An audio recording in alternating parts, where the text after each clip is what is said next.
Boa noite. Boa noite. Boa noite. Não, estou falando com vocês e com eles, quem está presencial e quem está à distância. Estou falando com todos. Ou pelo menos eu espero que sim. Então, deixa eu ver se está tudo certo aqui. Pessoal da internet, está me ouvindo? Da internet? Ouvindo, Hein? ouvindo, sim. Estão vendo aí a apresentação? Sim. Então, ótimo. Bom, então, na aula passada nós vimos um roteiro, um possível roteiro, né? Como eu falei, é uma trilha, mas não é um trilho, tá? E vocês devem adaptar, ajustar para cada um o seu problema, tá? E então agora, dando continuidade, a ideia é tirar dúvidas, orientar os trabalhos para a gente poder avançar, tá? Então, aberto aí para quem quiser colocar uma dúvida ou apresentar o seu trabalho para a gente servir de exemplo também, para os colegas comentarem, criticarem, sugerir melhorias, etc. Então, passo a palavra aí. A nossa apresentação oficial vai ser daqui a 2 semanas, não é isso? Isso. A gente pode fazer uma prévia de apresentação semana que vem? Aquele mesmo estilo? Deve. 10 minutos, mesmas regras, né? 10 É, minutos, mais ou menos 15 slides, tem que ter 10 minutos. isso. A ideia é essa. A ideia é vocês poderem, desde já, mas se não tiver, para semana que vem. Quantos minutos? Eu já falo. Fala, Mariana. Quantos minutos? Estamos ouvindo. Fala, Mariana. Quantos minutos? Minutos 10. A ideia é emular uma apresentação de um congresso. E, normalmente são 10 minutos, mais 5 de discussão. Então, a ideia é, daqui a 15 dias, quando vocês apresentarem, a gente fazer assim. Então, tem que falar em 10 minutos, começo, meio e fim. E nos congressos, quando acaba 10 minutos, o microfone é desligado. Se a pessoa não concluiu, fica no ar. Então, tem que saber dosar bem. Geralmente, as pessoas usam muito tempo na justificativa ou na revisão bibliográfica, enfim. E tem que investir mais tempo na metodologia, resultado da discussão e não esquecer das conclusões. Como é que vai ser apresentada a metodologia, professor? Vai precisar detalhar cada ponto, detalhar o que veio? Eu vou apresentar o meu sistema e vou detalhar. Como é que eu vou apresentar? Como é que eu vou escrever minha metodologia? Você vai apresentar como eu estou apresentando. Eu vou autorizar vocês a serem apresentadoras, eu vim aqui no sistema. Não, tudo bem, não, isso sim. Mas eu estou falando como é que eu vou desenvolver a minha metodologia do meu artigo. Porque se eu fazer detalhado, a metodologia vai ser. Não, não é para detalhar exatamente, vocês têm que dar um jeito de fazer a síntese, tá?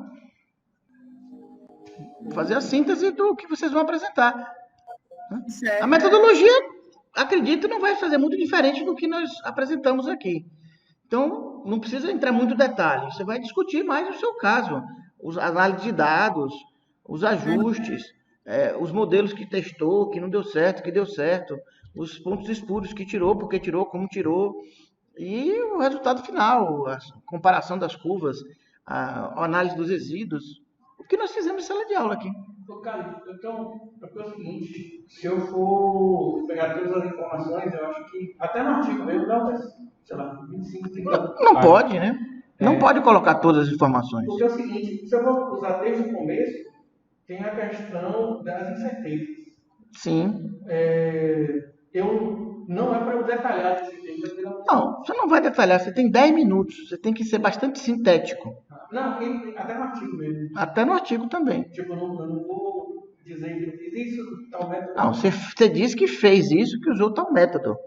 Olha, foi avaliado em certeza, usei o método GAN. Foi avaliado em certeza, usei o método Monte Carlo. Foi avaliado em certeza, usei o método, etc. Isso é rápido, isso é uma frase. Isso é menos de 10 segundos você fala isso. O que não dá é para entrar no detalhe do método. A não ser que tenha uma especificidade diferente do que geralmente é encontrado.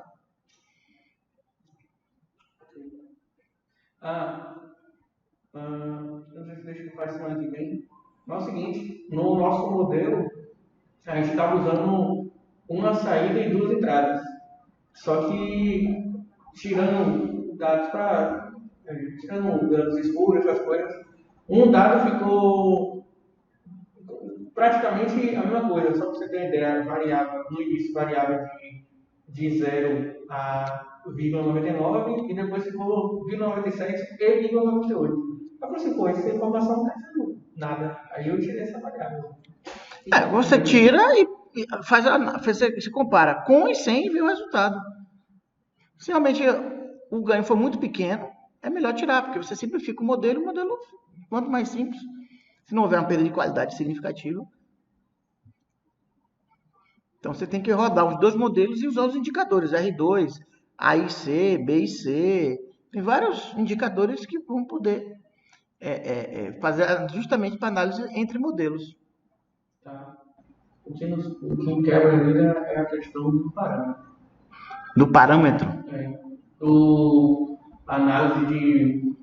Como é o nome? De erro? Resíduo? Não, de certeza do parâmetro. Aquele gráfico que faz no R. Sim. Ah, você fala a região de abrangência. Região de abrangência. Você tem quantos parâmetros? 2, né? Achei mais bem. 2. Então tem que fazer exatamente. É só isso. Esse realmente eu não sei fazer. Bom, é o que eu disse. Se você rodar um programa no R, ele já lhe dá a matriz de variância com covariância dos parâmetros. Se você usar, no caso, AX mais B, é linear. Ou linear não, é afim. Então, você tem lá o ajuste de modelos. LM é o nome da função. É aprender a usar a função. Você fica aprendendo a usar o R. Isso fica. Aprender duas coisas ao mesmo tempo é muito ruim, velho. Não era ao mesmo tempo, né? Era para vir estudando desde o início do semestre. Agora eu estou tendo um pouquinho mais de domínio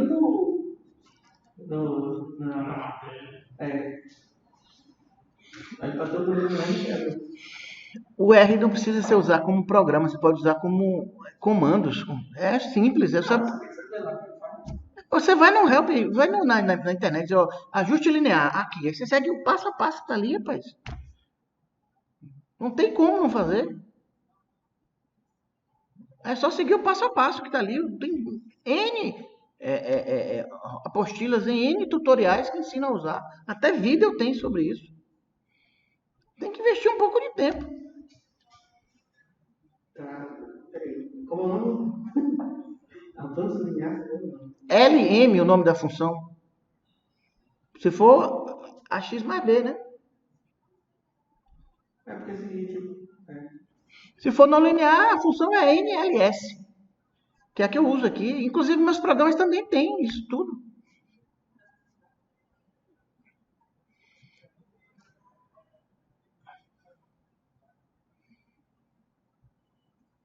Esse fim de semana você para e faz, tá tranquilo. Em uma manhã você consegue fazer isso. Essa semana, na verdade, essa semana eu estava querendo formatar mais como é que vai ser a apresentação e quais informações que tem que colocar no artigo. A gente tem muita informação. Está muito dado, falta escutar. Sim, tem que escolher, não pode colocar tudo, tem que escolher o que é mais importante. Tudo o que diz cada um, né? Sim. Muitas das nossas informações é da sua apresentação, das coisas. Aí, tipo, a gente teria que fazer uma pesquisa para puxar outra pessoa, que é um cara que falando aqui. Artigos, essas coisas. Sim. Então, eu precisava disso, né?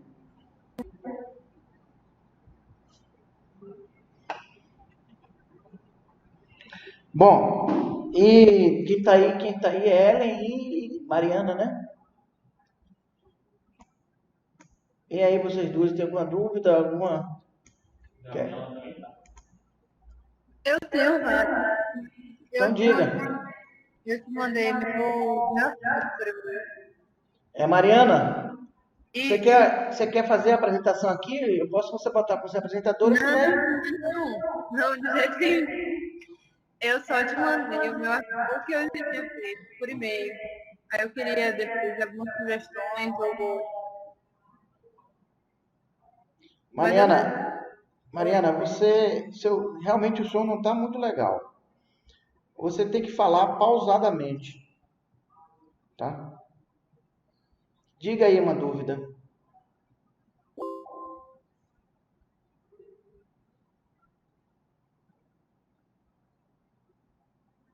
Acho que ela saiu pro.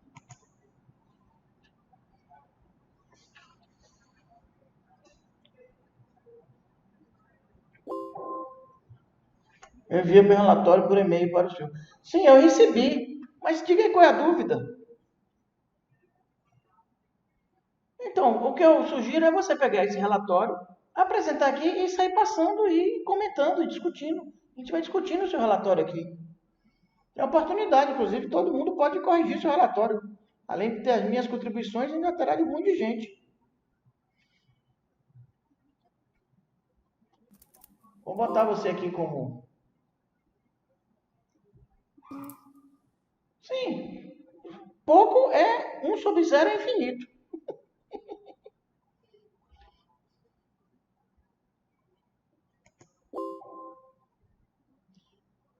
Peraí, deixa eu botar você aqui. Aqui. Pronto. Aí você tem que vir aqui na região de onde tem compartilhamento e compartilhar sua tela.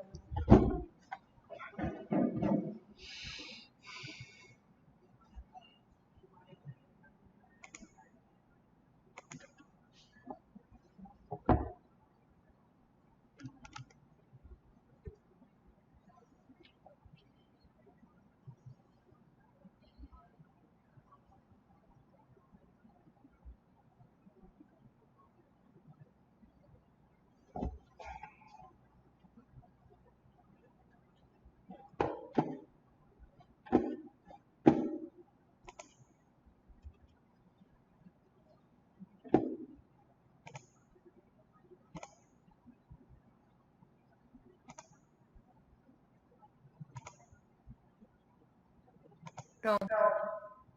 A tela já está compartilhada, né? Certo, estamos vendo aqui. Bom, a ideia do artigo existe uma dificuldade na realização da calibração de medidores de vazão. E aí a PUC, é um estudo da PUC que eles utilizam esse sisteminha aqui, que é um sistema gravimétrico para a realização dessa medição.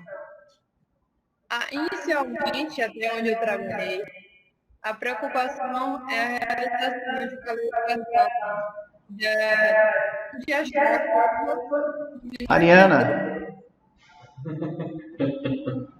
Mariana, infelizmente você tem que falar pausadamente. Não tem jeito, sua internet não permite que você fale fluidamente. Tem que falar como Bolsonaro. Certo. Bom, o estudo, ele se refere à calibração de medidores de vazão, que diante de um monte de legislação é algo muito complicado. Na PUC, resolveram criar um sistema gravimétrico em que fosse possível realizar essa calibração. O sistema é esse aqui. Inicialmente se preocupou em calibrar ponto a ponto do sistema. E é nessa parte que eu estou ainda. É onde se traça as curvas de calibração de cada equipamento e avalia se é certeza. Estão me ouvindo? Você começou muito bem. Depois você começou a acelerar. Mas deu para entender? Fale devagar, com calma. Faz de conta que você fumou alguma coisa, ficou zen. Ela disse que não está conseguindo assistir a apresentação. Vai conhecer o pessoal. Bom, Representa Ellen, um sistema gravimétrico para a calibração de sistemas de medição de vazão. O artigo fazia esse trabalho da força. Inicialmente, esse trabalho se preocupou em calibrar equipamento por equipamento, as balanças existentes, os medidores de pressão e tudo, traçando pontos de calibração e avaliando as certezas. Melhor? melhorou, mas não se apresse. Ellen, eu acho que o problema é local aí. Então, se você não está vendo a apresentação, que é um arquivo em Word, né? Que ela está passando o arquivo. Então, você tem que sair e entrar de novo.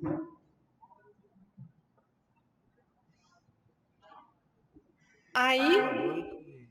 Colegas podem fazer perguntas ou deixa para o final? oh meu Deus, não pergunta não.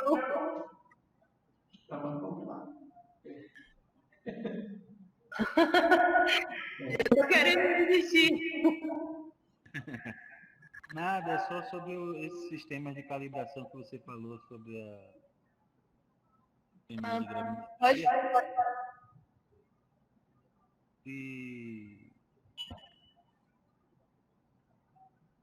E foi estimado alguma certeza na medição? Olha, até onde eu vi, não. A gente faz testes na calibração de cada equipamento. E aí, utiliza, tipo assim, na balança, por exemplo, se avalia sem tara ou com tara, utilizando a tara da balança. E aí utiliza sempre a medida de certeza. Mas algum parâmetro ou um valor de referência ele não usa.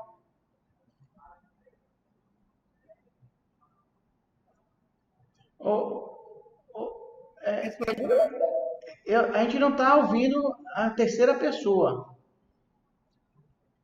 E a voz da Mariana está muito metálica. Está muito. Eu não consegui entender nada. Vocês entenderam alguma coisa aí? Esse último diálogo. Eu disse que não há nenhum valor estimado para certeza. Que ele vai trabalhando com hipóteses e utiliza a de menor certeza. Melhorou? Melhorou, mas eu não entendi, não. No dia da apresentação, ela vai ter que ir para Fala isso com ela. Pegar meu cara, semana que vem, terça-feira, feriado. Não. Não, chegou. Não. É na última. Boa noite, Ana Paula.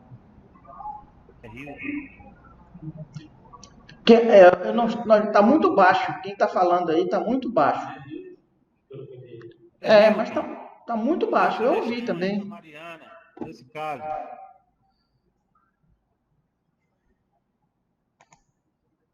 Peraí, deixa eu aumentar o som aqui. Fala, Hilton. Eu queria sugerir, no caso, se não houver, né, se de fato não houver ainda um sistema de estimação de incerteza para esse sistema, que talvez fosse útil ela consultar a metodologia da matriz Pedigree do CIMAPRO, que faz uma estimação percentuais de incerteza a partir da qualidade da informação disponível. Se foi medido de que forma, e não é um método matemático, mas é uma estimação aproximada que pode ser uma primeira aproximação da incerteza existente no sistema. Mas eu li o trabalho que ela se baseou E tem a incerteza.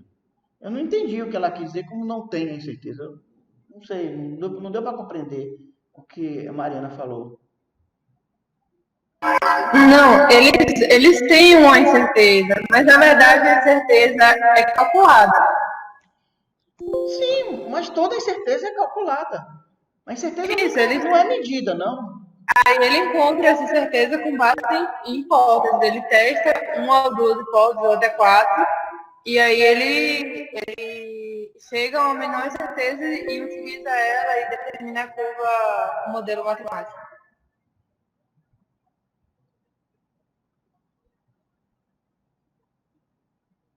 Sim, Oi? sim. Sim. Então tem a incerteza.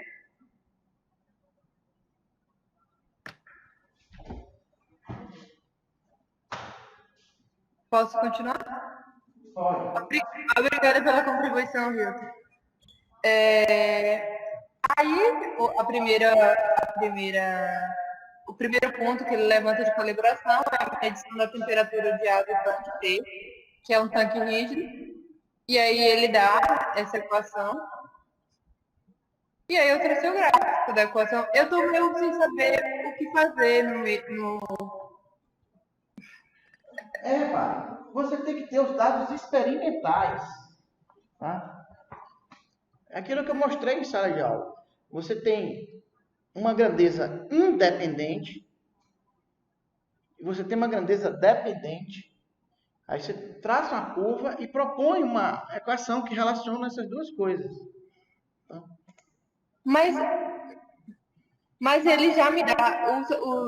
A questão é que ele não me dá os dados experimentais, ele já me dá a curva.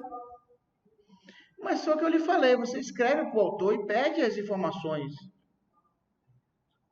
Mas onde que eu vou achar esse autor, professor? O quê? Onde eu vou falar informações dele? Onde Esse é o você vai. artigo.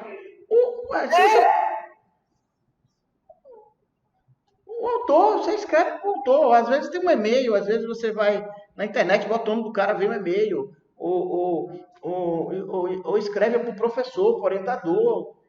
Entre em contato. Vou tentar. Aí pronto, né? Eu não tenho muito o que falar.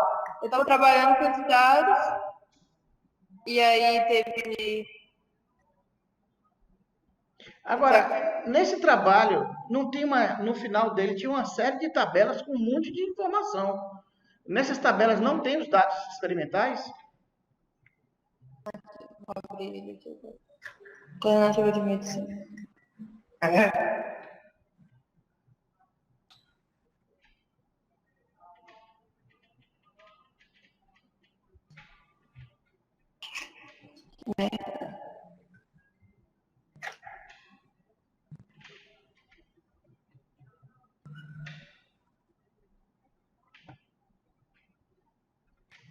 E aí eu tô nessa aqui, eu fico meio de mãos atadas.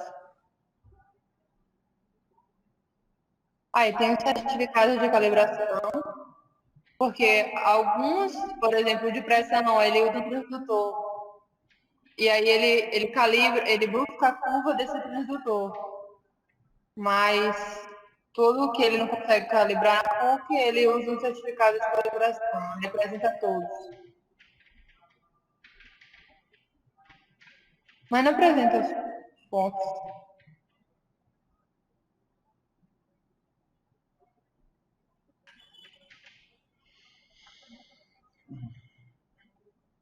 Pronto. Eu acho melhor você amanhã. A gente conversar amanhã, Maria. Liga para mim amanhã. Aí a gente conversa. Eu preciso mesmo, eu tô... Ok? Ok.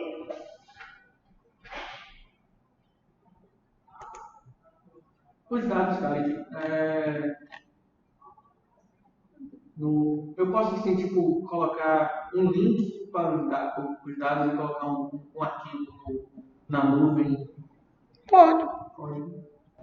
É porque numa daquelas atividades eu fiz isso. Aí parece que você escreveu que não corrigiu. não viu se estava certo porque não viu o arquivo. Acho Falou que faltava, na verdade. acho que você não viu porque eu tinha colocado link.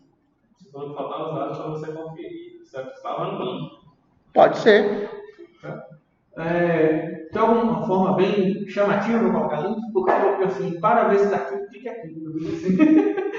Bota uma cor vermelha, amarela. Bota uma tarja amarela. Vou colocar. Eu falei colocar link. Sim, mas se eu respondi isso, você te respondia de volta. Tava ali na página tal, linha tal. E aí, você não replicam?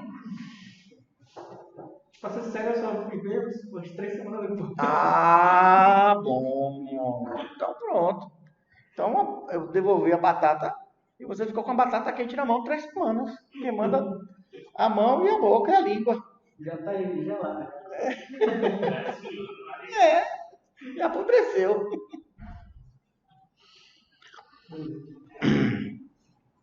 Sim, então. Mais alguém tem alguma dúvida aí? Eu tenho, professor. Diga. Eu queria mostrar um gráfico para você avaliar aí. Me ajudar a Deixa eu colocar você como apresentadora. avaliar para descrever o gráfico, na verdade. Peraí, deixa eu botar você como apresentadora. Ellen, né? É. Pronto, Ellen. Você está como apresentadora.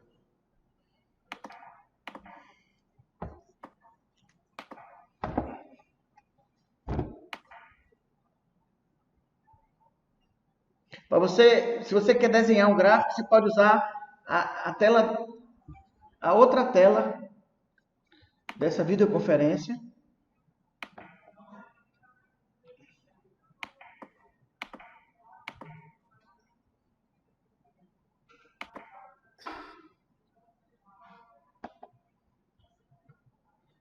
Está carregando aqui. Ah, tá carregando.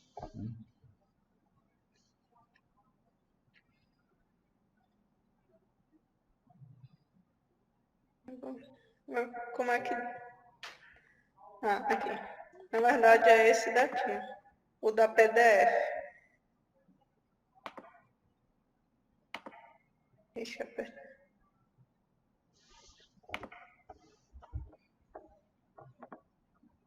Tem como virar essa página? Transformar em... Colocar em retrato ou em paisagem? É no software, né? Você está usando o quê? Word? Então você tem que ir na Word. Assim tá bom. É esse gráfico aqui. Tá, esse PDF. gráfico é o quê? Esse gráfico é o gráfico da PDF.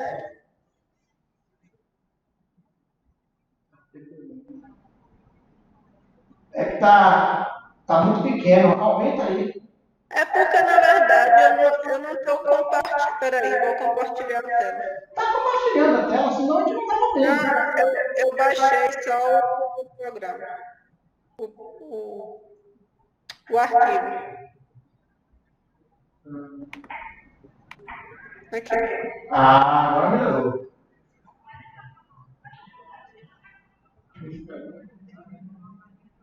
Sim. O que é que tem aí esse gráfico? Esse gráfico é o gráfico da PDF da minha contagem de micro-organismos na temperatura nas temperaturas de 7 e 36 graus Celsius. Certo. E qual é a dúvida? A dúvida é saber o que é que esse gráfico está me dizendo. Bom, aí vocês podem ver que perto do zero tem alguns pontos com uma frequência bem alta, né? Uhum. E depois, à medida que vai aumentando a abscissa, a frequência vai baixando, até ficar quase zero. Não é isso? Pouco. Então, claramente ela não segue uma distribuição normal. Né? Essa é uma Professor, esse expoente aqui, -4, porque como é que ele calcula isso aí? Ele pega o total de pontos, certo? E cada frequência ele divide pelo total de pontos. Porque se é uma curva PDF, é integral. Essa curva área sobre a curva tem que dar 1. Tá? Tá ruim o áudio. Aí é o seguinte, se é uma PDF, a integral da área, a área embaixo da curva tem que dar 1. Sim. Então, como é que ele obtém isso? Ele pega cada frequência e divide pelo total de amostras, total de observações. Tá? Talvez fique mais fácil, inicialmente, interpretar o histograma. Você fez o histograma? Aí, ó. Não, não é esse não. Essa daí, ó. Esse é o histograma. Tá? Então, você tem aí, ó, perto do zero, perto de contagens baixas, um grande número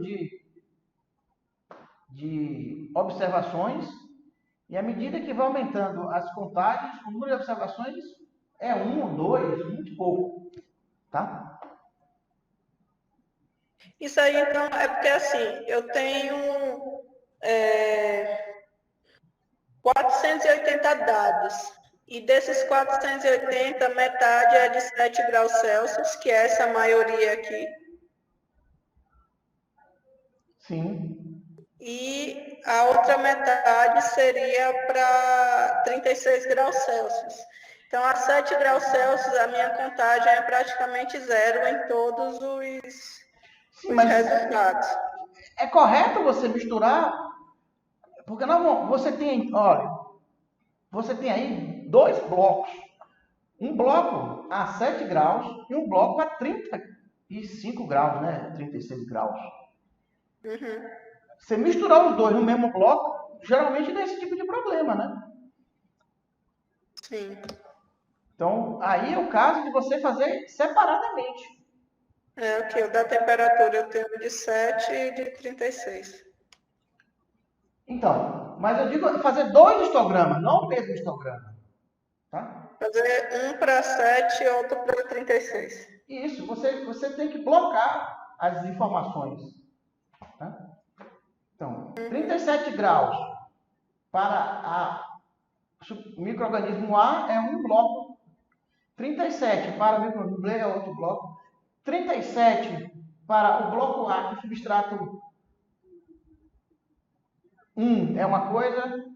37 para o mesmo micro-organismo, o substrato 2 é outra coisa. Então, você tem que classificar as informações em blocos, conforme a gente fez aqui em sala de aula. E aí, você pode até juntar, mas, a princípio, você analisa separadamente. Tá?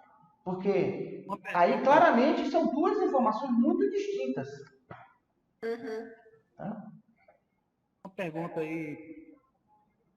Diga. Essas duas abordagens, elas podem admitir PDFs diferentes, não é? Sim, cada bloco. Se você for fazer o gráfico com um bloco de A, você pode ter um gráfico, uma PDF. Com o bloco B pode ter outro. Você também pode Normal, fazer pode ser uniforme, um gráfico só, uma PDF só, um histograma só. Não é que não possa, pode. Mas quando você tem comportamento muito díspares, tá? É bom primeiro fazer individualmente e depois você pode até, se necessário, juntar. Tá?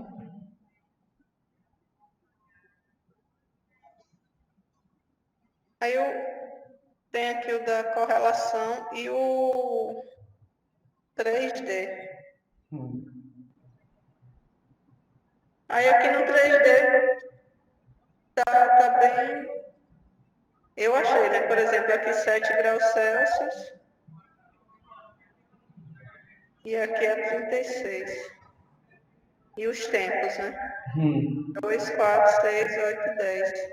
E aí a gente observa valores maiores nessa temperatura, nessa faixa.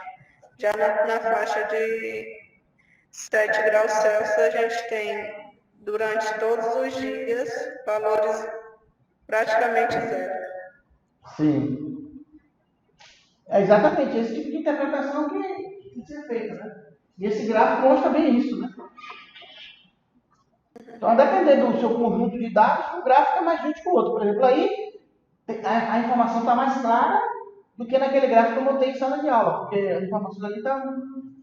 Por outro lado, o histograma tudo junto também não foi muito bom. Tá? Em cada caso, tem que observar como a melhor maneira de apresentar as informações.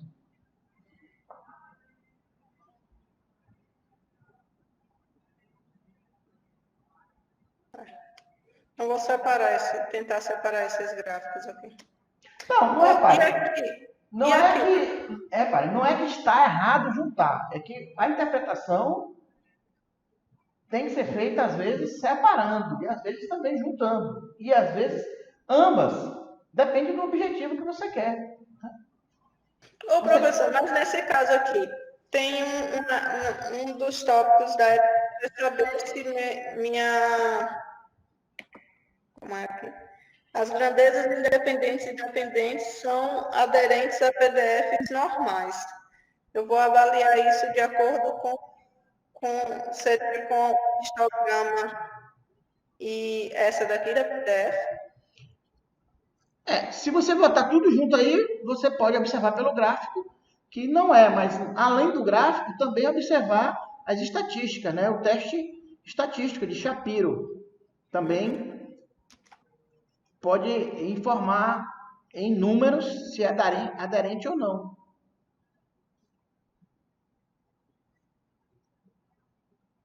Aí naquele programa seu, eu tenho como adaptar, é porque lá você joga os dados individuais. Eu não sei como é que faz para jogar os dados da planilha. Olha, eu fiz vários programas. Em diferentes programas eu fiz diferentes formas de leitura de dados. Eu fiz leitura de arquivo, leitura de informações que são colocadas dentro do próprio programa, tá? Então, o R ele é muito flexível.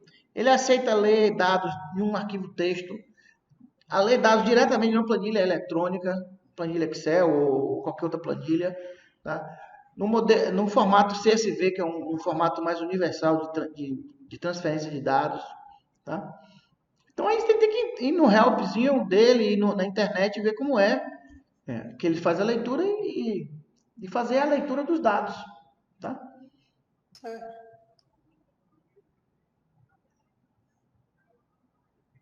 Ok, então. Vou parar o compartilhamento.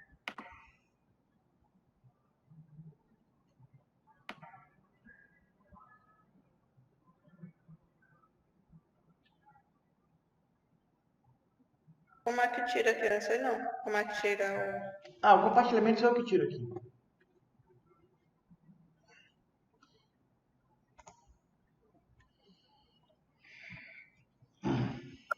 Tem um botão embaixo, você pode olhar e parar o compartilhamento. Não entendi. Não, mas eu parei o compartilhamento de tela. Tá vendo ainda o arquivo? Não, esse aí é o arquivo que eu baixei para apresentação. Eu não sei como é que tira ele, não. Pronto, eu tirei aqui. Pronto.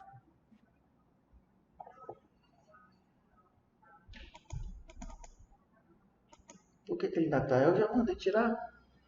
Ele ainda está saindo aqui.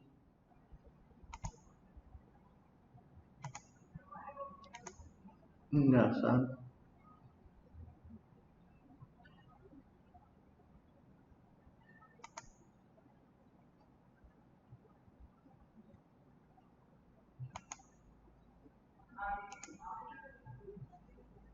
Já foi. Ok. Sim.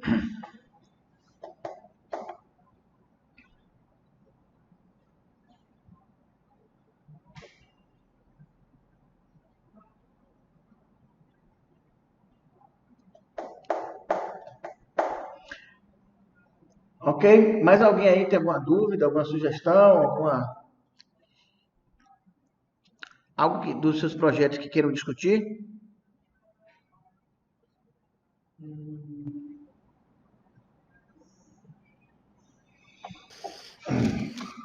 Bom, então, enquanto vocês estão lembrando, eu só vou mostrar para vocês aqui um resultado que a gente chegou, que é a forma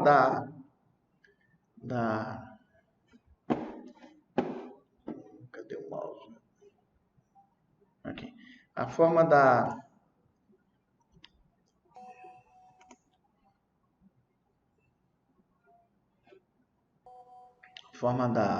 região de abrangência a depender de como você coloca a sua equação, tá? Então, aqui, por exemplo, ó,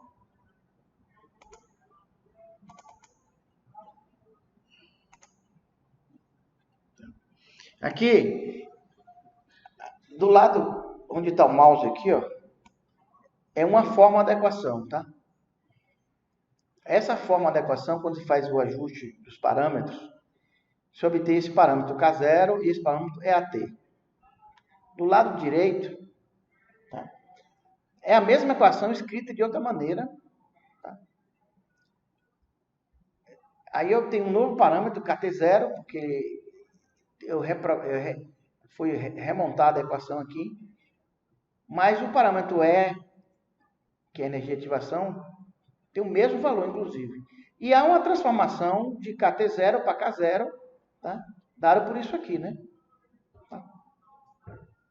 O K0' é KT0 vezes exponencial da energia de ativação dividido por 630, que dá esse valor aqui. Do lado de cá, do lado esquerdo, o K0' vai ser K0 vezes 10 elevado a 17. Tá? Podia ser K0' aqui direto na equação. Por que é interessante explicitar esse 10 a 17? Porque esse número aqui é demasiadamente grande. E se você não explicitasse, podia dar problemas numéricos. Então, quando você tem uma potência muito grande ou muito pequena, é melhor você explicitar essa potência e ajustar um parâmetro que vai ficar em torno de 1. Então, repare que, ajustando o modelo do lado esquerdo, eu tenho um parâmetro energia de ativação, que é praticamente igual ao outro. E o outro parâmetro, se eu fizer transformações, também fica muito próximos, né? Muito próximos. Tá? Inclusive, se você rodar o R ao quadrado, o R quadrado ajustado e outros indicadores A e C, B e C, não vai dar muito diferente ou até vai dar igual essas duas equações, essas duas formas de ajustar o modelo. Tá? Então, quando você tem essas duas formas que ficam com vários indicadores parecidos, uma maneira que eu recomendo é vocês observarem o chamado espaço de estados dos parâmetros, ou região de abrangência dos parâmetros. O que é isso? É um parâmetro versus outros. Esses parâmetros estão sempre em pares. Tá? O que são esses espaços de estado dos parâmetros? São os parâmetros que são viáveis. Tá? Porque nem toda combinação de K0 e de EAT é viável fisicamente. Tem combinação que é viável e tem combinação que não é viável. Por exemplo, tem combinação aqui que vai dar um F absurdo, que não tem sentido. F é fração. Pode ter uma combinação que dá uma fração maior que 1 ou menor que 0. Tá? Menor que 0 não vai dar pela natureza da função exponencial, mas maior que 1 pode dar. Tá? Então,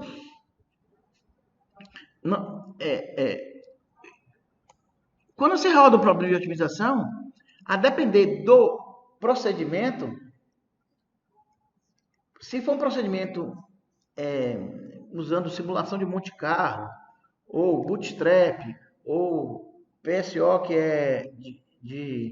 é chamado enxame de partículas, esses métodos, eles geram uma quantidade enorme de pares, K0 e EAT, e ele vai testando se aquela função objetivo, que é quadrática, é mínima ou não é mínima, se é viável ou não é viável. Sendo viável, se o F0 é mínimo ou não é mínimo. E aí encontra os respectivos valores de EAT e de K0 viáveis, que são esses pontos que estão marcados nesses gráficos. Tá? E entre esses pontos viáveis, ele observa onde está o ponto ótimo. Então, por exemplo, aqui, ó, o ponto ótimo está aqui, tá? Não precisa estar no centro, não. É porque a figura foi feita para isso ocorrer, tá? E observe que a região viável, tá? O verdezinho aqui são esses pontos viáveis. Ele gira em torno do centro. Tá?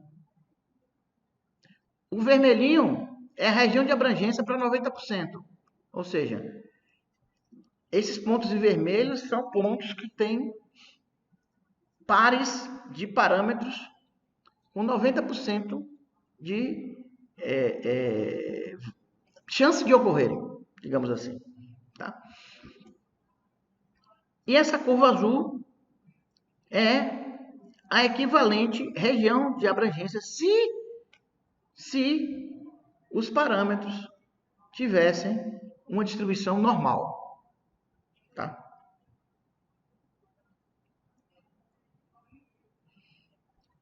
Então, observe aqui, nesse gráfico aqui, que a forma da região viável ela é parecida com a forma da PDF normal. Tá? Um pouco mais ampliada, mas segue a forma. Tá? Já do lado esquerdo, nesse modelo, onde os parâmetros aqui são muito correlacionados, tá? Olha a forma da região viável como é. É uma curva altamente diferente, muito diferente de uma elipse. Essa curva azul é a elipse equivalente desses parâmetros. Tá?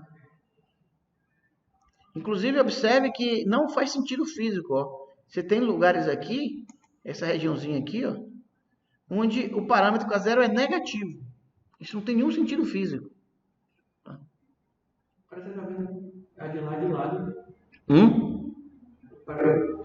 Quando eu vi isso primeiro, eu achei que estava na mesma figura de lado. Não, é a vista de cima. Tá? É a vista de cima. Tá? Então, aqui é como se fosse o seguinte. Você tem no eixo X um parâmetro, no eixo Y outro, e na ordenada seria o valor da função objetivo. Tá? Aí você constrói as linhas que têm o mesmo valor de função objetivo. Você constrói as curvas de nível. Tá? Então, as curvas de nível aqui seriam curvas de nível tipo elipses concêntricas. E as curvas de nível aqui não seguem esse padrão. Tá? Então, esse tipo de comportamento você só observa quando você constrói a região de abrangência dos parâmetros. Tá? Então, às vezes um modelo usando todos os outros critérios são indistinguíveis e aí você rodando, obtendo a região de abrangência dos parâmetros, você tem um outro critério para escolher qual é o melhor modelo. Tá? Às vezes os testes não conseguem vir. É porque às vezes você roda o R2, ou R2 ajustado, ou outros critérios. São para dois modelos diferentes, dão valores idênticos ou muito próximos. E eles são indistinguíveis na prática. São valores muito próximos. Um é 2,743, o outro é 2,742. Isso não tem diferença nenhuma, não. Tá? Aí eu parto para a análise da região de abrangência. Não, você sempre faz análise de abrangência. Tá? Esse caso aqui é um caso em que todos os outros critérios, esses dois modelos são indistinguíveis. E aí só a região de abrangência é que é um critério que vai dizer qual dos dois modelos é o mais indicado. Tá? Então,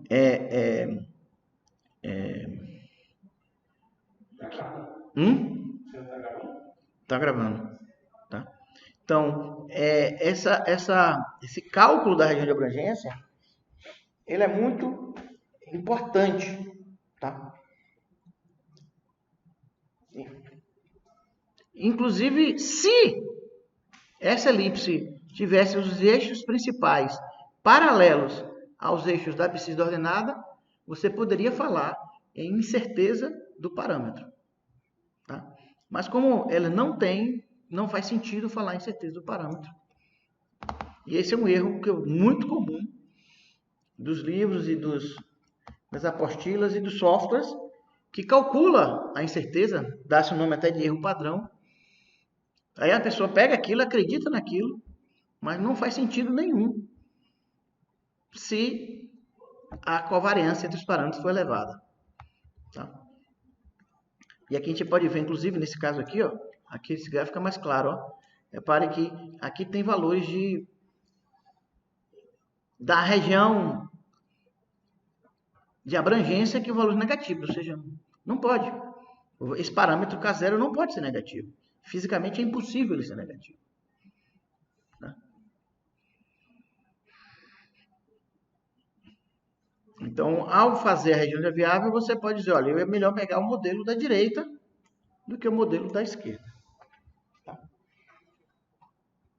Então, é sempre importante construir essas curvas. Tá? Um detalhe, professor, posso voltar aqui à equação inicial, por favor?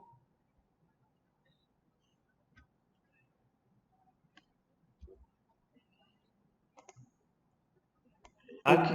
Oi. Diga aí. Essa equação verde, onde tem esse K multiplicado por 10 elevado a 17, tinha feito um comentário de que esse parâmetro ficaria em torno de 1. Porque Isso. a 1, 2, 0,5, isso. É uma curiosidade. Giraria em torno de 1 para minimizar o impacto desse parâmetro sobre essa grandeza que é muito grande diante das demais da equação. Isso? Fale mais devagar, Hilton. A tendência de que esse parâmetro gira em torno de 1 é para minimizar o impacto dele sobre a grandeza díspare, né? A grandeza muito grande em relação às demais da equação. Não, essa explicitação aqui, ó, tá vendo aqui? Eu marquei aqui. Isso ajuda quando no problema da solução numérica, tá?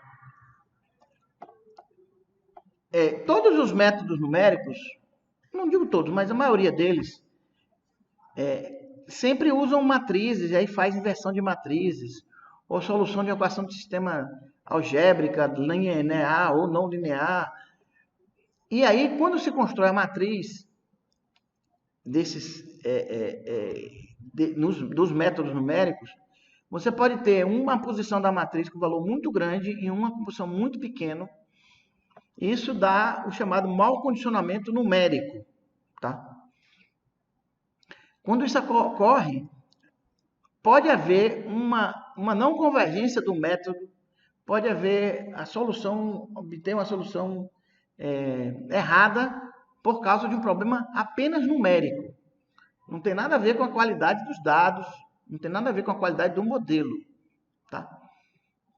Então, uma técnica para diminuir a probabilidade de ocorrência desses problemas numéricos é fazer com que os parâmetros, tá, fiquem próximos uns dos outros. Tá? Então, por exemplo, o modelo original era esse aqui, ó. Deixa eu tirar isso aqui. Vou botar ele aqui para não perder. Deixa ele aqui no cantinho. O modelo original era esse aqui, ó. Tá? Esse era o modelo original, tá certo? Não estou dizendo que ocorre, mas pode ocorrer. Como esse K0' é da ordem de 10 a 17 e o outro parâmetro é da ordem de 10 a quarta, pode ocorrer problemas numéricos. Então, o que se recomenda? Ora, Se esse parâmetro K0 é da ordem de 10 a 17, vamos fazer o seguinte, vamos tirar essa potência e deixar fora do ajuste. Como é que se faz? Onde tem K0 linha, você bota K0 vezes 10 a 17. Então esse K0 agora vai ser em torno de 1. Tá? Da mesma forma que podia botar aqui em vez de ser EAT aqui, podia botar E vezes 10 a quarta, tá? Podia também fazer assim. Aí o que acontece? Esse parâmetro E agora vai ficar em torno de 1 ou 2,8, tá? Isso traz mais estabilidade numérica ao problema, tá?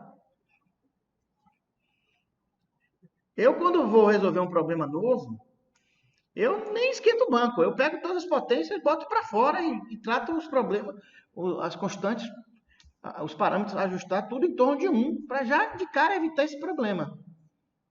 Tá? Uma outra técnica é você não ajustar o parâmetro original, mas reescrever o modelo como sendo o parâmetro dividido pelo valor máximo possível, ou os dados divididos pelo valor máximo possível. Você adimensionaliza o modelo. Tá? Ao fazer isso, você também traz tem melhor comportamento numérico. Tá? Mas essa técnica aqui é mais simples até do que a outra que eu falei. Tá? Que é só explicitar no modelo as potências, pronto. Fica todo mundo em torno de 1. Tá? Por exemplo, eu poderia até forçar esse EAT aqui ser em torno de 1. Como? Eu vou dividir aqui, ó, dividido por 2,8. Tá? Ó, 2,8. Dividir não, desculpa, multiplicar. Dividir. Tá? Então, em vez de fazer eu vou fazer 2,8 aqui.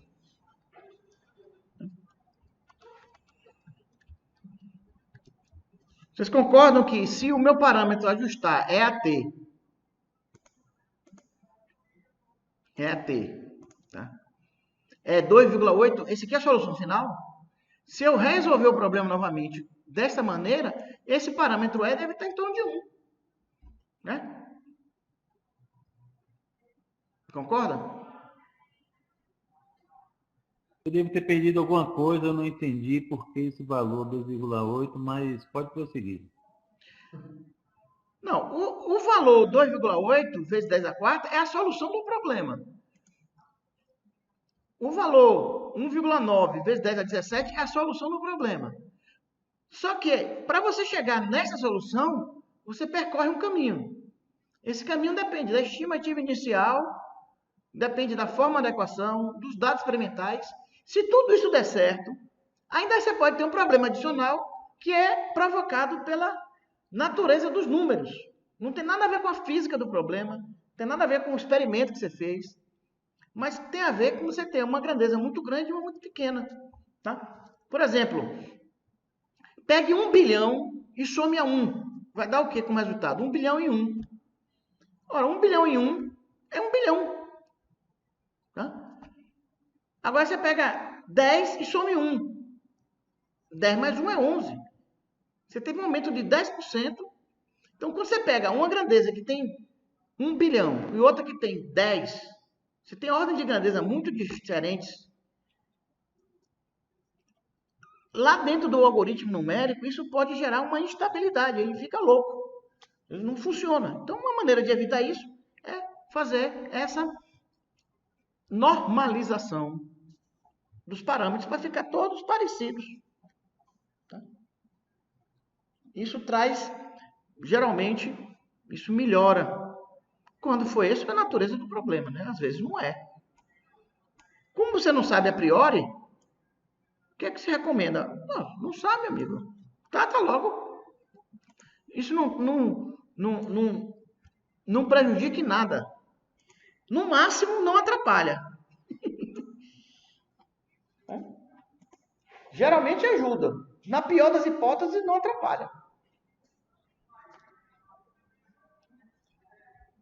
Então, essa explicitação aqui, ela é recomendada a ser feita quando você tem um valor muito grande e outro não tão grande assim. Ou também vale para pequeno. Se aqui fosse 10 a menos 17, também explicitaria.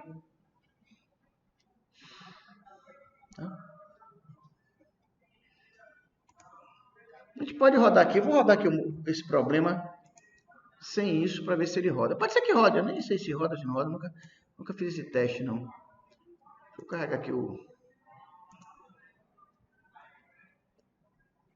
arquivo. Esse aqui, esse boot eu estou trabalhando nele para implementar novas formas de resolver o problema. Ó, aqui, o que é que a gente vai fazer? Eu vou entrar aqui na entrada de dados. Entrada de dados. Vendo aqui, ó. E vou mudar aqui. É só tirar isso daqui. Né? Agora aqui vem para cá, né? Porque agora esse parâmetro aqui está multiplicado por 10 a 17. Tá? Esse é o nova estimativa inicial. Tá? E rodar.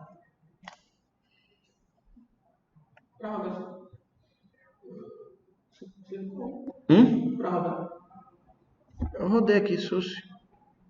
Ah, tem que ver se tá usando o modelo AC. Tá rodando aqui. Ele tem esse sinalzinho vermelho aqui. Esse stop aqui que ele tá rodando.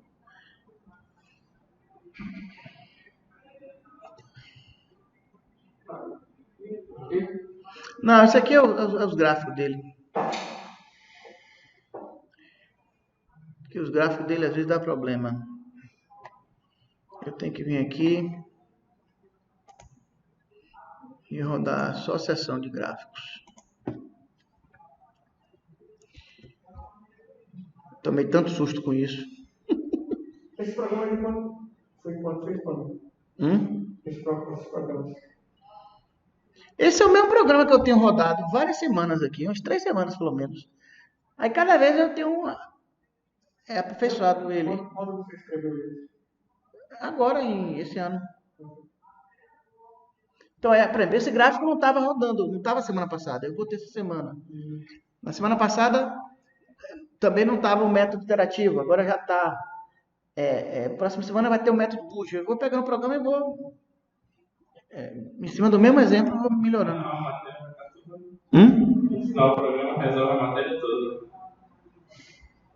Vai até um pouco mais além, né? Porque aqui a gente não viu vários métodos numéricos, aqui eu estou brincando. Minha cachaça. Tá? Então aqui, ó, ele conseguiu rodar. Tudo bem. Mas nem sempre consegue. Né?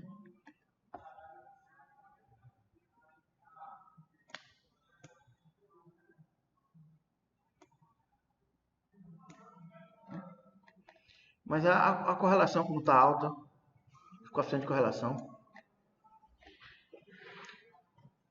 Olha a incerteza como está alta, 55% de certeza.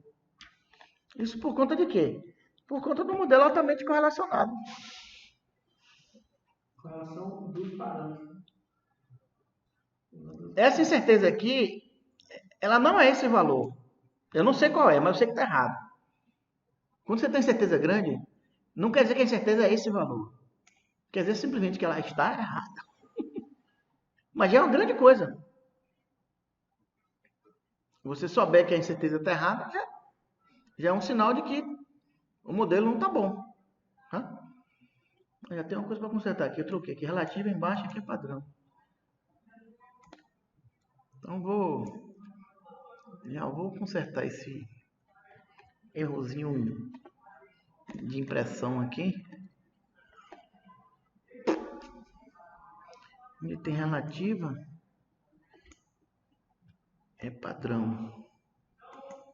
Onde tem padrão É relativo.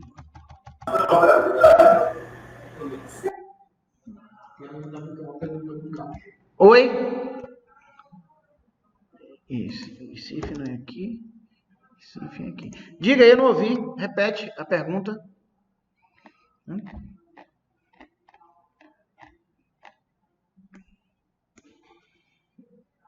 Eu não ouvi. Quem falou, por favor, repete a pergunta.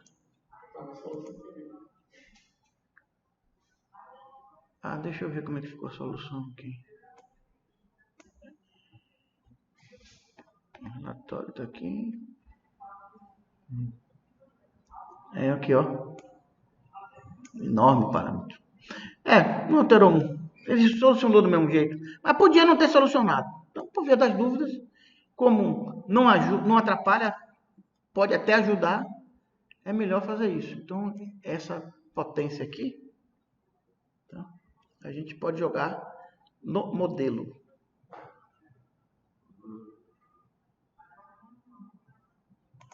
Aqui.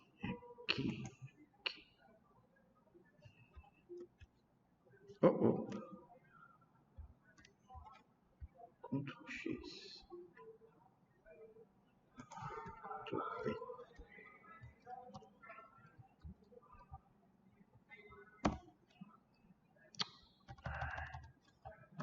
Assim fica mais bonitinho. Certo? Então, se eu rodar novamente agora, você vai ver que o parâmetro que aparecer lá, K0, não é vezes 10 a 17, porque eu explicitei o 10 a 17.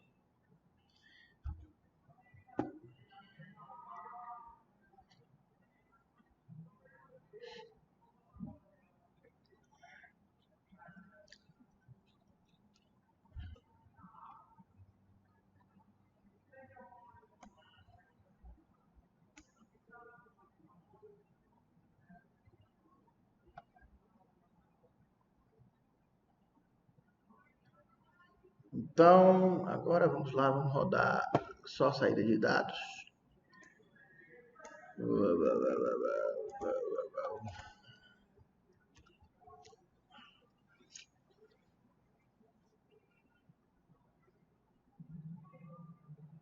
Aqui.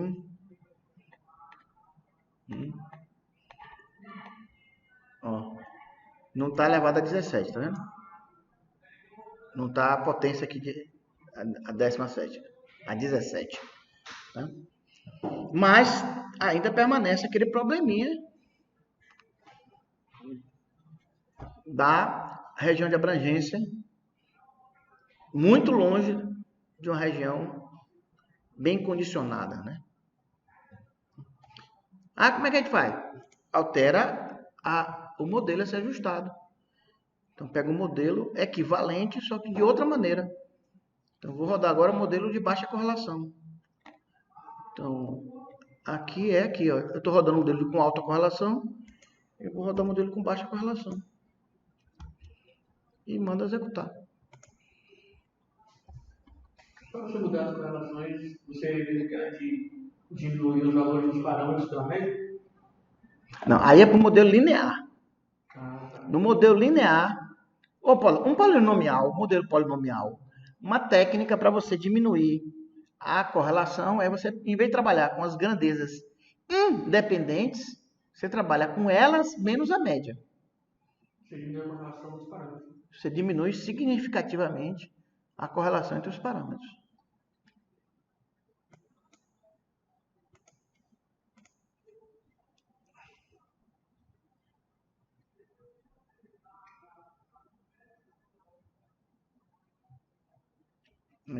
É que tem poucos pontos aqui, porque para ficar aquela curva cheia, eu tenho que rodar 100 mil pontos.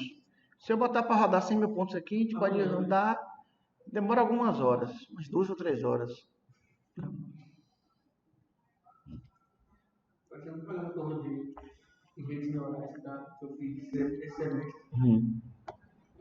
Era tanto dado, demorou 7 dias. Então, eu não tinha como testar, mas eu sei que eu tive assim tempo. Às vezes acontece isso. Eu comprei uma base embriagada no computador que eu já estava desesperado de deixar todo o tempo ligado. Comprou o quê? Uma base refrigerada no computador. Se ele estava tanto tempo ligado, eu pegava na mesa, aí às vezes eu virava ele assim. Só que eu tenho uma gata, né? Minha gata não podia bater no computador, eu comprei uma base refrigerada e fechei. Base refrigerada. Você quer dizer a base resfriada. Que vem de uma ventoinha. Refrigerada que tem a ver com gelo. O gelo? Eu aprendi isso. Você aprendeu, mas você tem que agora usar a linguagem correta. Base refrigerada. Refrigeração é como se fosse água gelada. É resfriamento. Tiro do vento. Hum? Tiro do vento. O vento, Podia ser refrigerada também. Existem bases refrigeradas. Tem. Com água. Mas aí você precisa investir uma grana boa. Aí fica R$60. Com certeza não é refrigerada.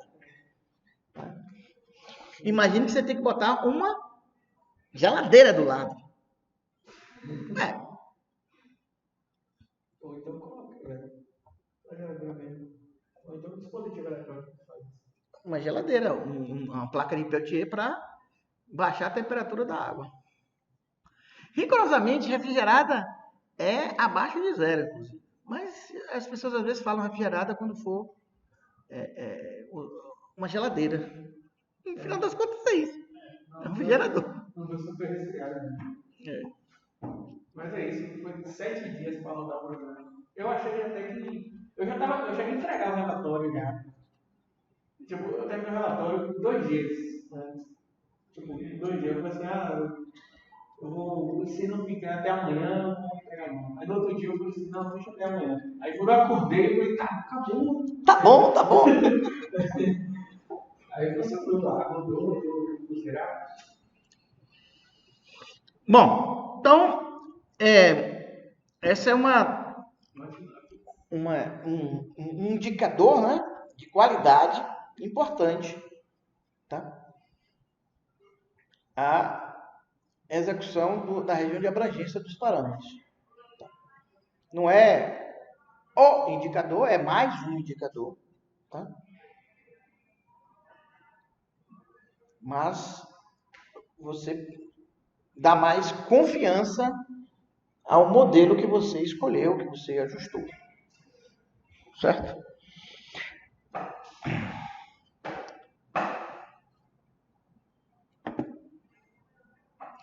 E aí, pessoal? Alguma dúvida? Algo a comentar? Os nossos programas, pelo que você está vendo do pessoal, também é tudo policial. Não sei. Ninguém me mandou ainda para eu ver as curvas. Pode ser um polinômio, pode ser, não pode ser, né? A gente fez aqui um polinômio do primeiro grau, fizemos aqui modelo não linear.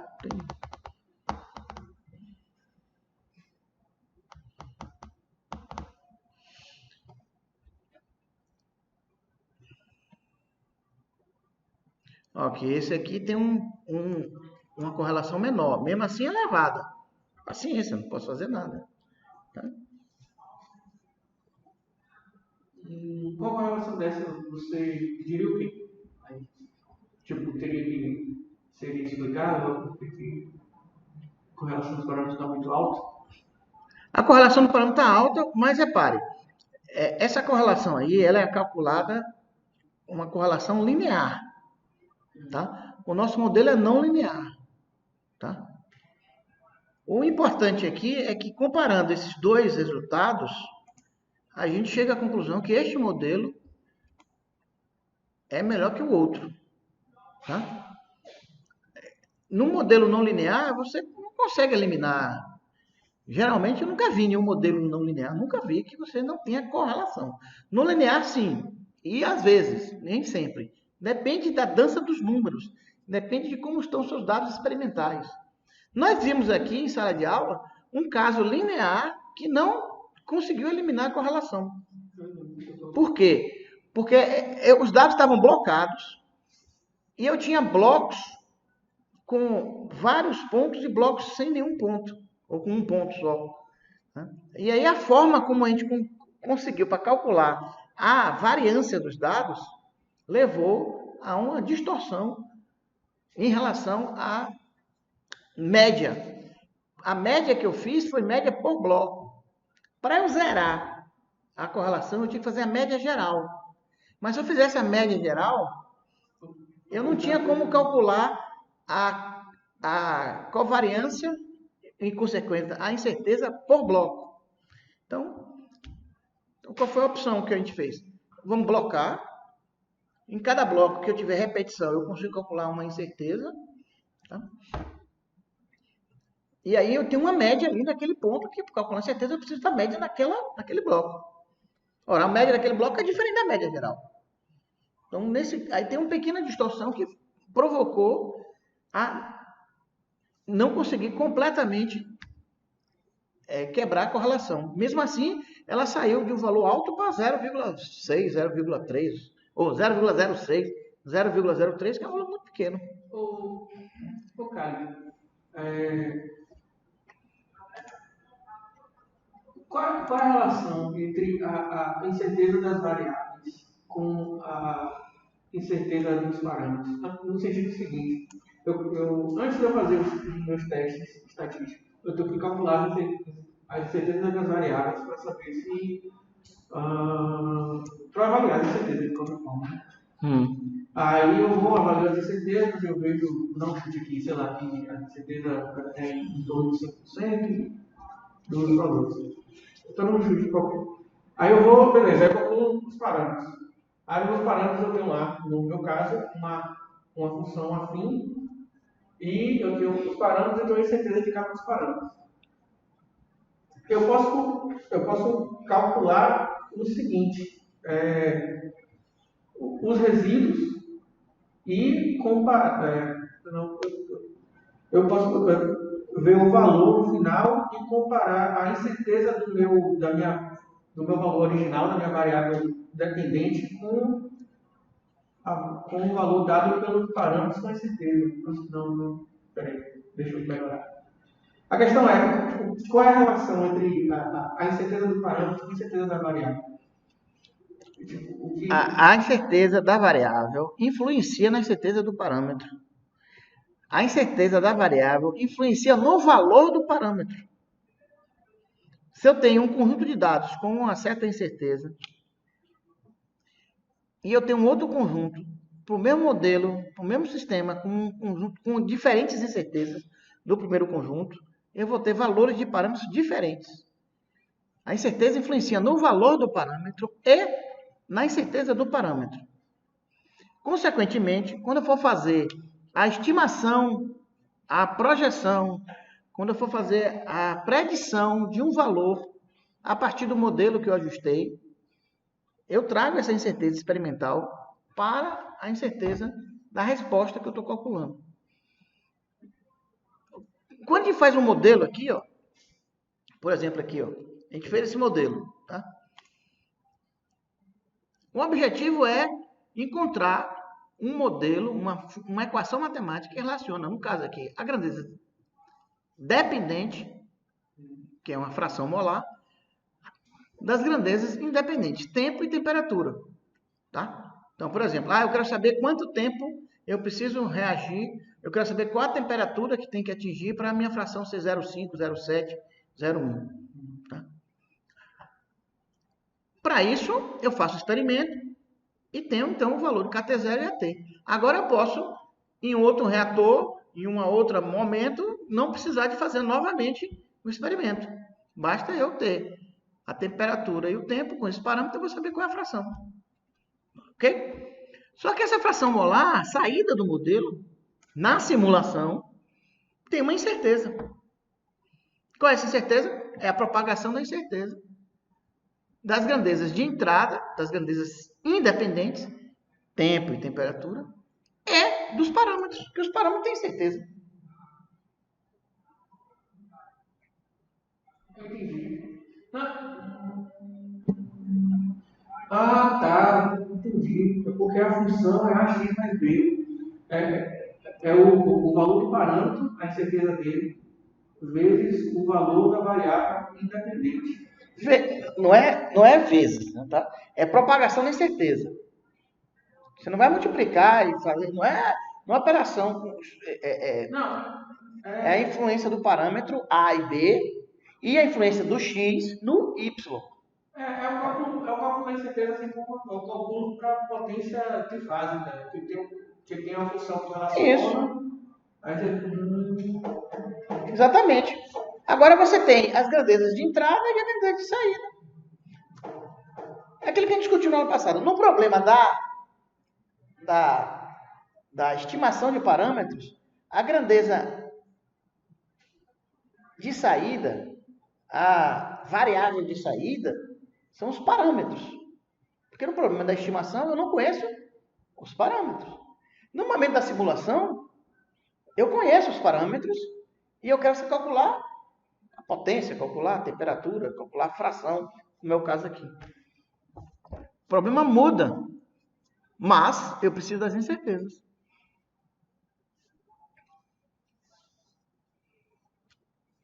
Vem cá, só mais uma pergunta sobre isso. Eu fiz o valor, calculei as incertezas do parâmetro para 100 valores. Tipo, uma série de 100. Aí eu vou. Agora eu não vou pegar mais de 100. Eu tenho um modelo. O modelo é a X mais B. Eu tenho um modelo, um parâmetro e incerteza dele. Só que eu quero calcular agora, ao invés de ser 100 dados, eu vou calcular para 300. A incerteza vai ser diferente. Esse modelo não vai ser demais. Não, se você vai usar o mesmo modelo, você já tem o parâmetro A e B e sua incerteza. Não vai mudar. Agora, se você fazer uma nova estimativa de modelo, se for usar os dados experimentais para calcular novo A, novo B, vai ter nova incerteza.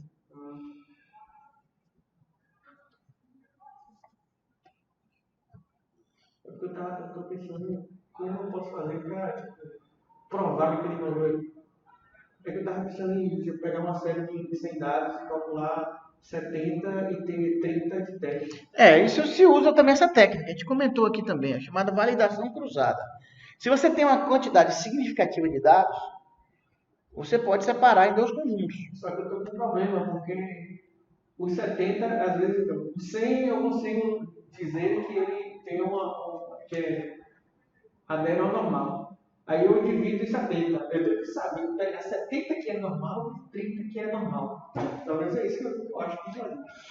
Melhor, mas você tem que observar essa normalidade não é em relação aos dados, é em relação aos resíduos. Sim, aos resíduos. Tá? Mas isso dá um problema de alguma forma. Eu tenho que meio que catar. Sim. Tá catando isso, pode requerer. Se eu já soubesse antes que isso que era uma interpretação, eu já tinha feito. Mas eu falo assim, como isso parece ser tão idiota e tão manual que não deve ser assim. O quê? É como se estivesse montando normalidade dentro daquele 100 dados, 70 normal, 30 normal. Essa é uma técnica que você pode aplicar, não é obrigado a usar. Você pode usar isso. Se você tem só 2 para ajustar e tem 100 pontos, você tem um grau de verdade suficiente para usar essa técnica. Por exemplo, essa técnica eu não posso usar nesse conjunto de dados aqui. Porque como nós vimos aqui, não sei se você lembra, mas aqui te mostra.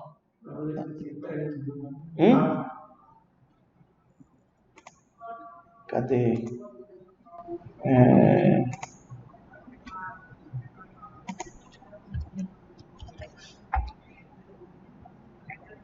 Ó.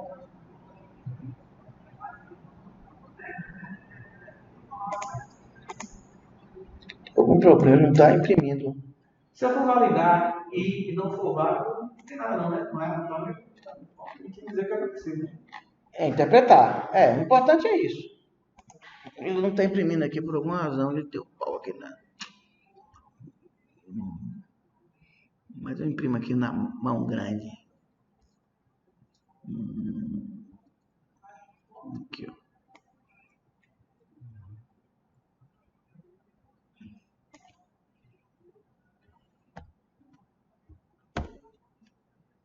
Aqui. Ó. Nesse conjunto de dados aqui, que está blocado, tá vendo? Tem vários aqui com 1, 2. Eu não posso me dar o luxo de tirar esses pontos. Só posso me dar o luxo de tirar aqui onde tem 11. Eu tenho 11 réplicas no bloco E.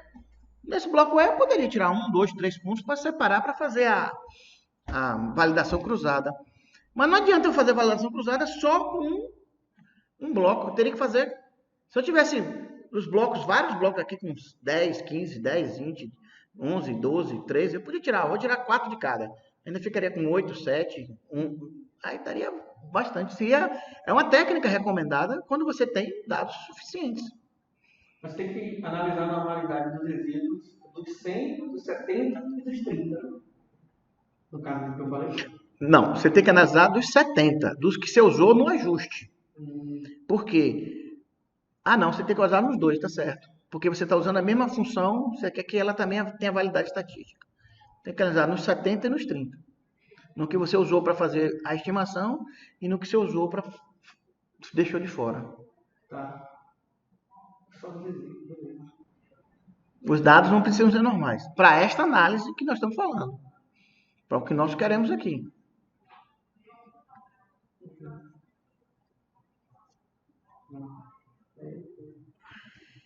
Mais um gráfico aí pra gente ver. Mais um gráfico pra gente ver o que vai fazer. Faz os gráficos e depois vê o que serve. A gente aprende assim também, né? Muitas vezes a gente aprende assim, né? A gente testa e agora, o que é que eu faço com isso, né? Mas não é a forma correta, né? A forma correta é ter a teoria, entender o que é o histograma, o que é um box plot. Agora, vamos... Essa validação cruzada em níveis neurais. Níveis neurais é muito utilizada. Você valida aqui, né? Na verdade, eu não sei se você lembra, eu tinha esses dados do analisador de energia justamente para isso, para eu poder prever o meu consumo de energia, tipo, em um determinado período do ano. A minha ideia era justamente essa. E aí eu imaginei que dessa forma de validação seria uma forma de eu testar se isso funciona. Tipo, eu tenho dados. Você vai testar o modelo. Isso. Eu testo o modelo. Aprender aí os seus dados têm que estar em tal normal para a pessoa desiste. É tanto que funciona. Não, a solução do problema é uma solução recorrente, né? Você propõe um modelo, usa o modelo, coleta os dados, aprimora o modelo e vai, né? Então, por exemplo, se esse é um problema que vale a pena rodar ele periodicamente, tem que ser feito. Será que o ganho econômico, o ganho é suficiente? Paga suas horas de trabalho? Paga. Nós estamos falando de uma economia de R$1 milhão por ano. R$1 milhão por ano vale a pena você Aprimorar, melhorar. manter o histórico desse modelo que vai sendo aprimorado e cada vez mais você está melhorando o modelo. Não, isso aqui só me dá uma economia de R$10 mil. Pô, não paga o salário do engenheiro. Mas é bom para o meu mestrado, tudo bem. Academicamente é bom, possa ser que em determinado momento isso venha a ser um problema relevante, aqui ou em outro lugar, mas quando você entra na linha de produção, digamos assim, você tem que verificar a viabilidade técnica e econômica. Às vezes não é economicamente viável você ficar revisitando esse modelo, mas você é obrigado a revisitar o modelo por conta de uma questão técnica. Por exemplo, no caso da energia, a previsão das chuvas, ela é tecnicamente imprescindível. Não é economicamente, não, é imprescindível tecnicamente. Por quê? Porque senão você não vai ter energia elétrica. E é o transtorno que é não ter energia elétrica. Tá? Fala na geração. Na geração, né? Então, nesse modelo, quando eu estava pensando a importância, porque sempre, tipo, por exemplo, provavelmente lá para novembro, outubro, novembro, o gestor de contratos vai chegar para eles lá e perguntar quanto é que a gente vai gastar de energia no primeiro. Aí a gente sempre dá um chute doido. Tipo, lógico que tem um emprego. Como é que fala?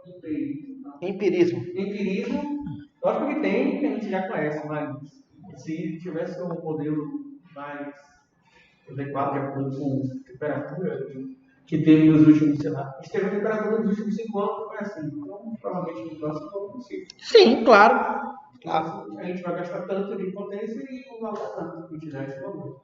Exatamente. A ideia é essa, né? É baseado nisso. Tipo, eu me baseei nisso para estudar esse assunto. Não, faz sentido. Não sei se economicamente faz, mas no momento faz, tecnicamente. Então, Tem motivação. tem. Posso dizer até que, além da motivação técnica, tem econômica. Quando técnica que eu falo, também a questão ambiental entra aí dentro, tá? Uma provocação aí. A provocação é o trabalho que o pessoal aqui da Buna, o Rodrigo e o Adinailson, estão montando um modelo de previsão de demanda de consumo de energia elétrica. Não é isso? Beleza. Baseado na temperatura. Aí ele usa a temperatura ambiente e o número de pessoas. É o número de pessoas, estatisticamente, não estava dizendo nada. Sim, mas isso é uma conclusão importante. Ele constatou que o número de pessoas, quantidade de pessoas, melhor dizendo, no ambiente de trabalho, pelo menos nos edifícios que ele analisou, não é impactante. É impactante no consumo, mas não na variação. Tá? Porque provavelmente a quantidade de pessoas oscila pouco. Você pegou os prédios Minha administrativos, não provocação foi? é a seguinte. O prédio da reitoria. Pois é, o prédio da reitoria tem uma estabilidade muito grande. Tá? Ele não oscila, por exemplo, com férias. Porque todo mês tem gente entrando e saindo de férias. É diferente das férias escolares, que você chega aqui, não tem ninguém no prédio escolar, no prédio acadêmico, normal. Não tem ninguém. Aí por isso que como é baseado em ar-condicionado ou em temperatura, e a nosso maior consumo, com certeza, é de ar-condicionado, é por isso que a influência maior é a temperatura, principalmente o ambiente externo. Seria temperatura em pessoas. Como o número de pessoas oscila pouco, mas isso é uma consideração importante. E também, tipo, se tiver uma pessoa na sala, vai precisar compartilhar. Também. Se tiver uma ideia, é claro que 10 pessoas consomem um pouco mais que o calor, entre pique, mas a variação é pouca. Perde no calor ali, esse gás. Não, e engraçado é que você entra nas salas, tem um bocado de cafeteira elétrica, né? Gerando calor que depois vai ser retirado. Agora. O que, Hilton? Vou fazer a provocação. Não sendo viável economicamente fazer o ajuste temporal, mês a mês, ou bimestre a bimestre, ou semestre a semestre do modelo ao longo do tempo, e havendo uma expectativa dos envolvidos, né? Caso até do mercado, em relação ao valor final da série, embora o modelo esteja dado, seria uma das oportunidades de utilizar a análise bayesiana diante das expectativas formadas? Pode ser utilizado, mas é que o problema, me parece que ele é bem formulado, ele é simples e talvez não seja necessário usar a abordagem bayesiana, né? A abordagem bayesiana ela é útil quando você tem problemas mal definidos ou quando a abordagem, digamos, clássica não resolve, né? Se a abordagem clássica der conta do recado, ela É melhor usar ela. porque ela é mais simples de entender, as pessoas estão mais acostumadas com ela, tá? A abordagem bayesiana, cara, é como se fosse naquele assunto de controle em que você tem uma caixa preta lá e que aí você tem os parâmetros. Você usa controle de aditivo também. Então, o número K, P e integral, derivativo e o outro lá que você agora. E aí você coloca o sinal, a função, aí você tem uma caixa preta lá que você não sabe o que tem dentro, mas na saída você calcula os K, o P e o I e é de acordo com... Não é isso não. A abordagem bayesiana, ela usa as próprias funções de densidade e probabilidade, tá? Lembre-se que quando a gente saiu da função de máxima verossimilhança, que era, sugerimos que as PDFs eram normais, fizemos algumas hipóteses e chegamos no modelo mínimos quadrados. Não é isso? E o mínimos quadrados é o que está acostumado, que resolve usando derivadas e tal, e pronto. E aí você usa essa abordagem clássica. Na abordagem bayesiana, você para lá atrás, nas PDFs. Você usa as PDFs para resolver o problema. Tá? Que é uma abordagem que nós não estamos acostumados. Tá? Mas, por exemplo, quando você tem um problema que você não tem uma boa formulação, como é o mínimos quadrados, é uma equação, você deriva, você encontra uma solução. Tá? Mas tem problemas que não tem isso. Tá? Que as coisas estão muito difusas. Você só tem valores máximos e mínimos, ou você tem uma função que você sabe que a distribuição daqueles dados não é normal, é uma variable, é um modelo altamente não linear, consequentemente o resíduo, se fosse usar quadrático, não vai dar quadrático, então não faz sentido usar a abordagem. Então aí você, então vamos tentar a abordagem bayesiana, tá?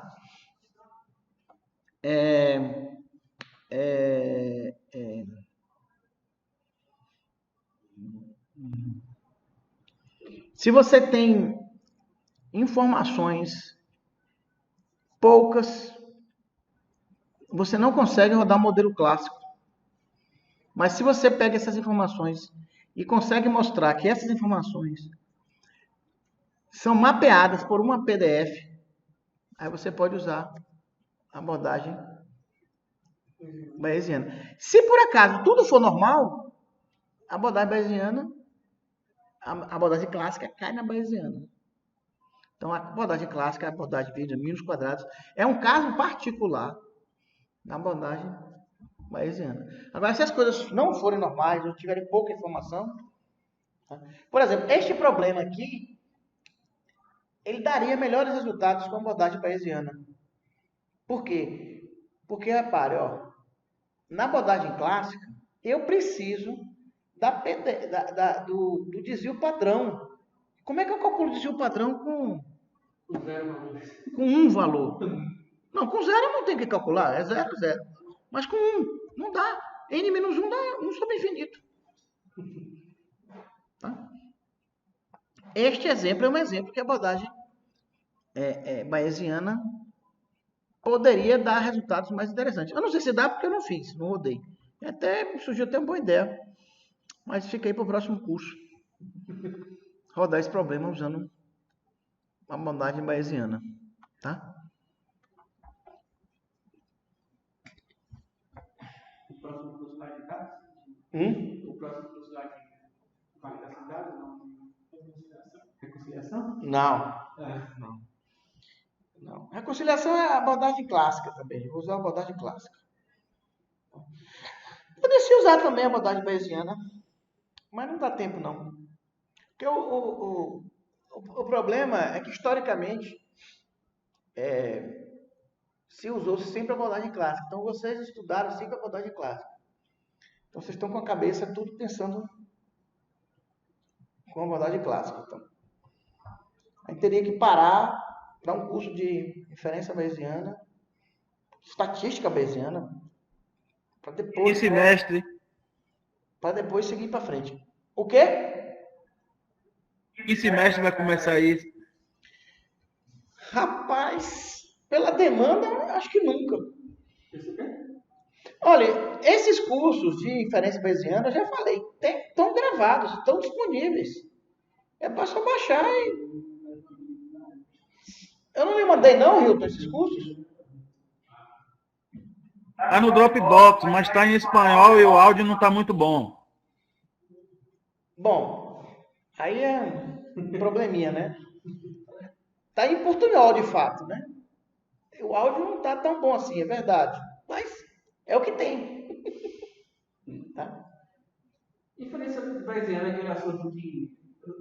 A pergunta é um pouco difícil de saber, mas é um assunto que eu provavelmente estudei em confiabilidade?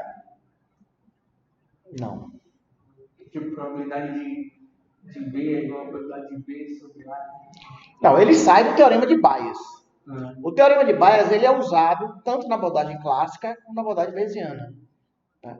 A diferença é a forma como é tratada a informação. Por exemplo, na abordagem clássica, existe uma média da população, existe uma variância da população. Tá? E o dado é que tem certeza. Tá? Na abordagem bayesiana, é exatamente o contrário.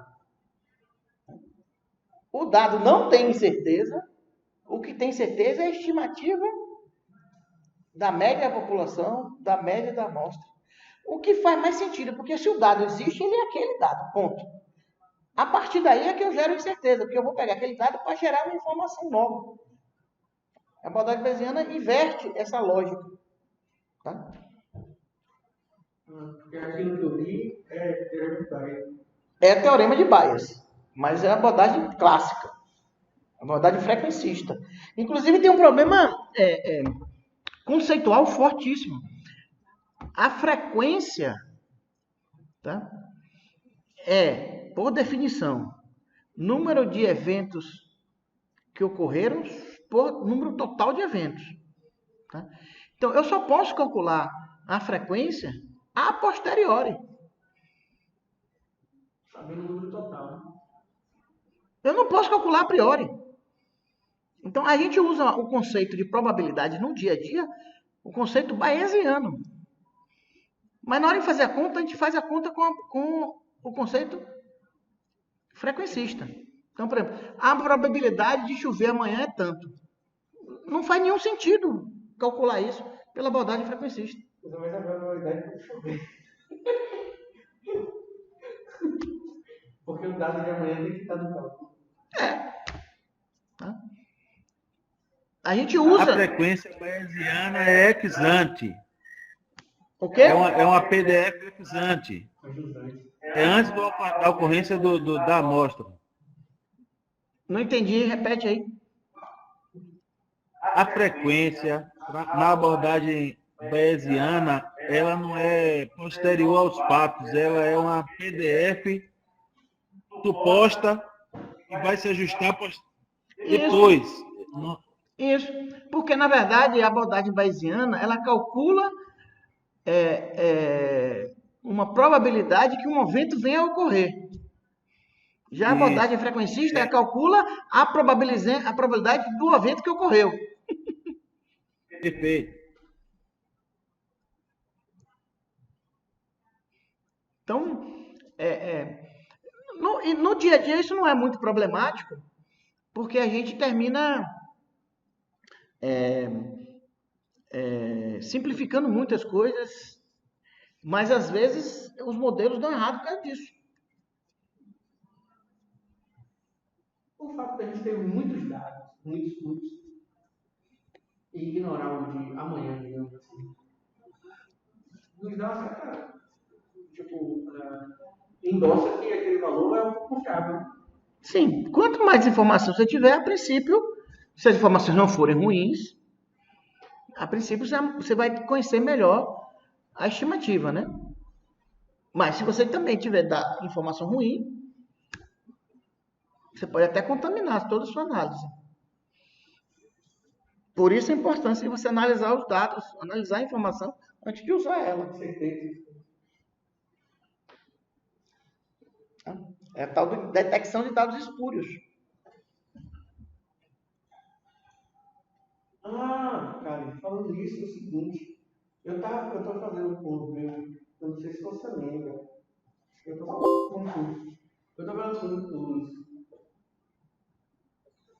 a minha análise baseada em uma variável que eu chamei de grau-dia, que é a variável, que é um valor externo, menos um grau que eu determinei como tipo, 23 graus. A temperatura Externa.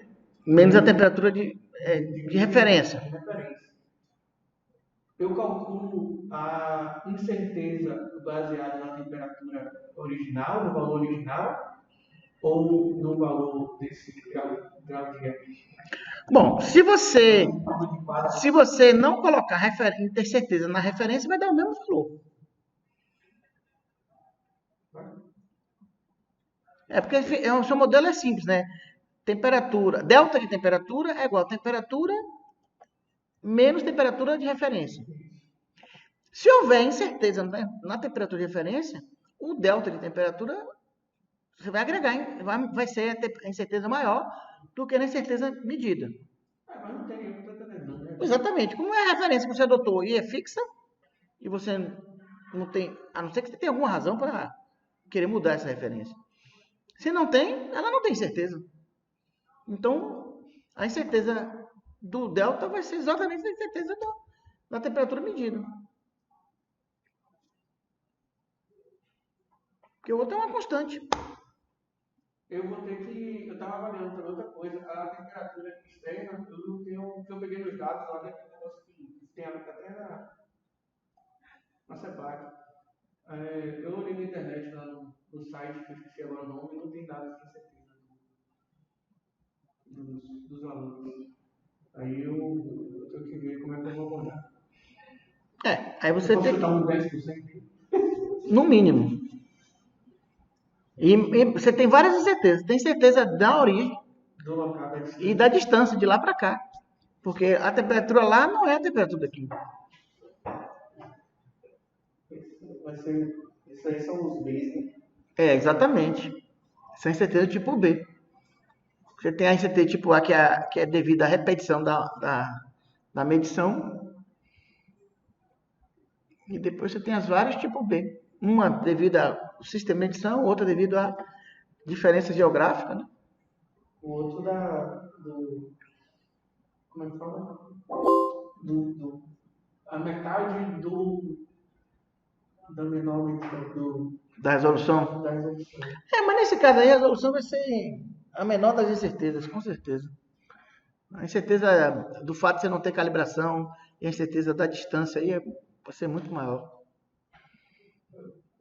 Eu vou ter que. Vou até falar como é que a gente vai fazer.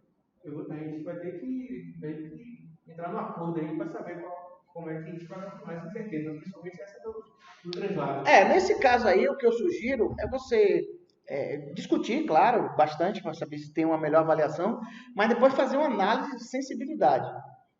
Você roda o problema com a certeza de, sei lá, 5%, depois roda com 10%, depois roda com 15% e roda com 1%, aí você vai vendo o impacto dessa incerteza na solução do seu problema.